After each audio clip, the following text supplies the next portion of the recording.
Is walking out of the White House into the Rose Garden, where a podium was quickly assembled, and we listened to the president. Good morning. So I came here to do a meeting on infrastructure with Democrats, not really thinking they wanted to do infrastructure or anything else other than investigate. And I just saw that Nancy Pelosi, just before our meeting, made a statement that we believe that the President of the United States is engaged in a cover-up. Well, it turns out I'm the most, and I think most of you would agree to this, I'm the most transparent president probably in the history of this country. We have given on a witch hunt or a hoax. The whole thing with Russia was a hoax as it relates to the Trump administration and myself. It was a total horrible thing that happened to our country. It hurt us in so many ways. Despite that, we're setting records with the economy, with jobs, with the most people employed today that we've ever had in the history of our country. We have the best unemployment numbers that we've had in the history of our country. In some cases, 51 years, but generally in the history of our country.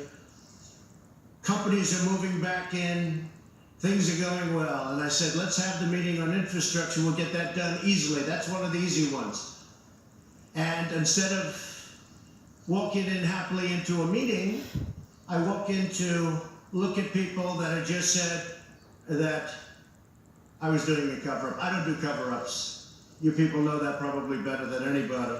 And I was just looking at a list of some of the things that we just did. More than 2,500 subpoenas qualified for. And I let everybody talk. I let the White House counsel speak for 30 hours. 30 hours.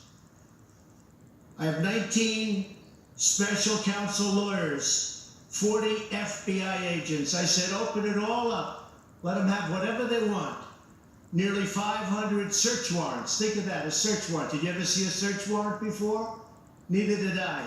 This was over 500 search warrants.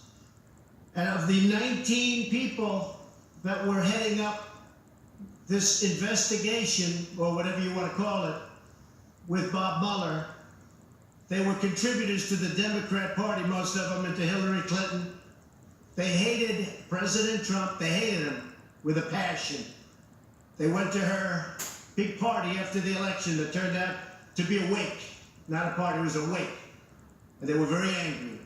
These are the people that after 2 years, and $40 million or $35 million, it'll end up being a lot more than that by the time all the bills are paid. This is what happened. No collusion, no obstruction, no nothing. They issued 50 orders authorizing use of pen registers. Think of that, though. 500 witnesses, and then I have Nancy Pelosi go out and say that the President of the United States engaged in a cover-up. Now, we've had a House investigation. We have Senate investigations. We have investigations like nobody's ever had before, and there's nothing, we did nothing wrong. They would have loved to have said we colluded. They would have loved it. These people were out to get us. The Republican Party and President Trump. They were out to get us. This was a one-sided, horrible thing. The bottom line is they said there's no collusion with Russia. You heard so much talk about phone calls that my son made to me from this meeting that was set up by GPS Fusion, it looks like, which is the other side for those that don't know. And for a year I heard about phone calls went to a special number, unauthorized. And it would have been my son, Don, who's a good young man, who's gone through hell. And they were calls that must have been made by him before and after the meeting, 3 calls. After massive study and work, they actually found who made the calls. One was a friend of ours, a real estate developer. Great guy, most of you know him, nice guy, loves our country. And the other one was the head of NASCAR, 2 of them. So of the 3 calls that were so horrible, that he had a meeting and he called me, and then he had the meeting after, and he made 2 more calls. And they were written about like this little lines, couple of lines. Nobody wanted to admit it. Even last night, we had a great election. I went there on Monday. We had an election for Fred Keller.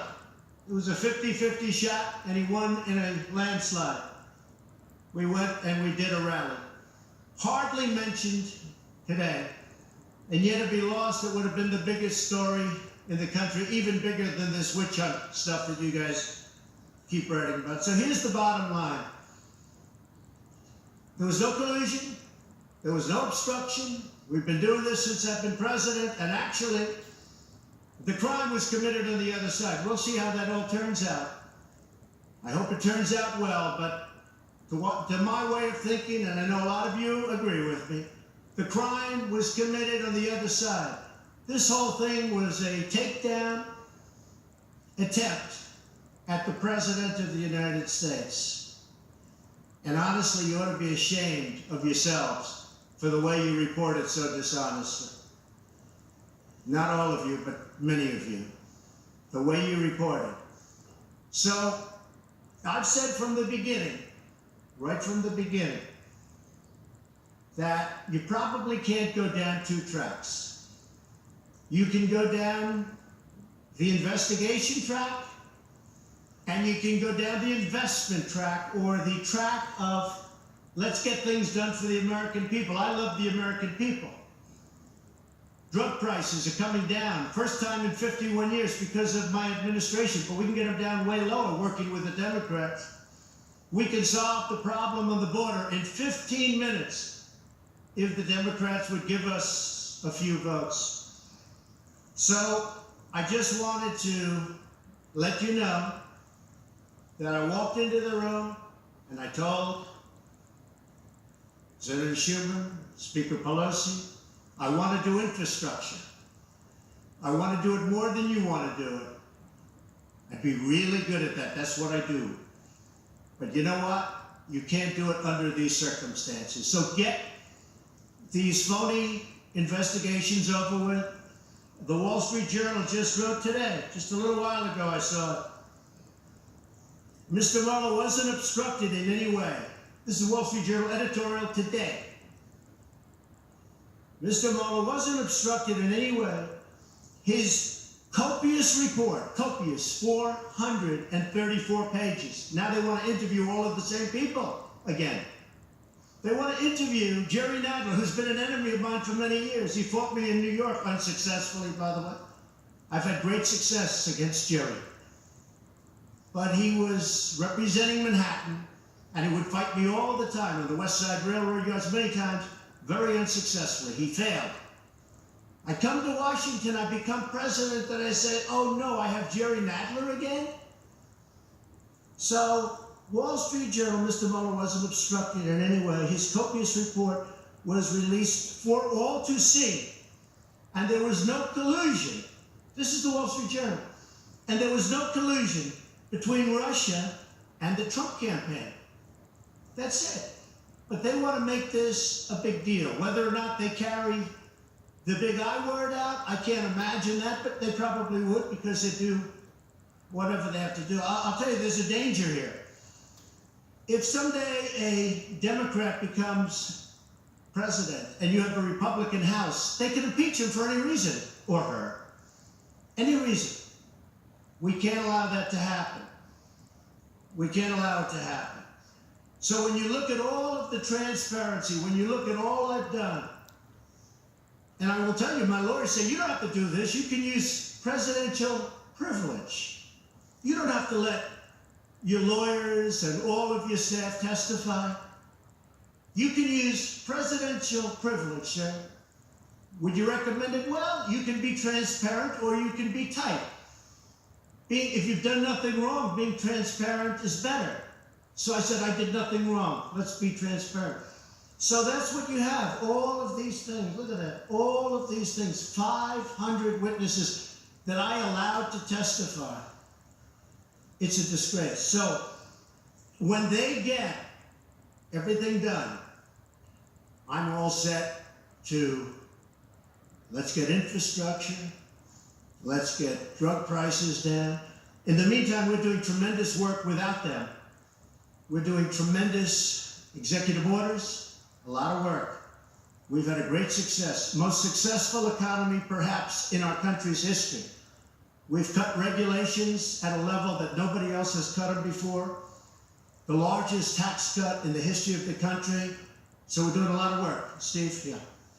Well, did you give you any assurances that they won't, the House won't? This is what I said. Because this meeting was set up a number of days ago at 11 o'clock. All of a sudden I hear last night they're going to have a meeting right before this meeting to talk about the I word. The I word. Can you imagine? I don't speak to Russians about campaigns. When I went to Wisconsin and Michigan and Pennsylvania, I don't say, oh, let's call Russia. Maybe they can. It's a hoax. The greatest hoax in history. Yeah, go ahead. Thank you, Mr. President. Do you view Congress as a co-equal branch of government, and do you respect their power of oversight? I respect the courts. I respect Congress. I respect right here where we're standing. But what they've done is abuse. This is investigation number 4 on the same thing. Probably 5. And it really started, I think, pretty much from the time we came down the escalator in Trump Tower. So I say to you that we're going to get everything done. We're doing a lot without them. Let them play their games. We're going to go down one track at a time. Let them finish up, and we'll be all set. Thank you, everybody. President Trump finishing up in the Rose Garden. Impromptu comments from the president. This was not expected. Quickly, a lectern was assembled in the Rose Garden after the press pool was called to the Palm Doors. He had just met with Nancy Pelosi and Chuck Schumer in the White House. That was on the schedule. However, he said they walked in the room. He said, I want to talk infrastructure, but we have to end all these investigations. At which time Nancy and Chuck left the White House and the president took to the Rose Garden. Let's bring in the host of Special Report, Brett Baer. Brett, that was quite a moment. That was quite a moment, Senator. You know, I was talking to Eric Shawn before all of this in that hit a little while ago and said, well, it looks like there could be 2 tracks here. You know, that they're operating investigations and doing other things. No, that is not the case. This is the moment where the president said enough is enough. I am not going to go forward with all of these other discussions when House Speaker Pelosi comes out and says and accuses him of a major cover-up right before coming to the White House. We expect to hear from the Democrats, Speaker Pelosi and Chuck Schumer, in about 9 minutes, I think, up on Capitol Hill. They'll have their response to their take of the meeting, but privately, Democratic sources on the Hill asked about what happened in the meeting, said to our producers up there, nothing good. This is the moment where President Trump is putting his foot down and saying, this is his President Obama pen and a phone moment. You know, Congress obviously is obsessed with this investigation on the House side, and I'm going to do everything I can outside of that until they get over what he calls the nonsense of these investigations. And he went on to detail the thoroughness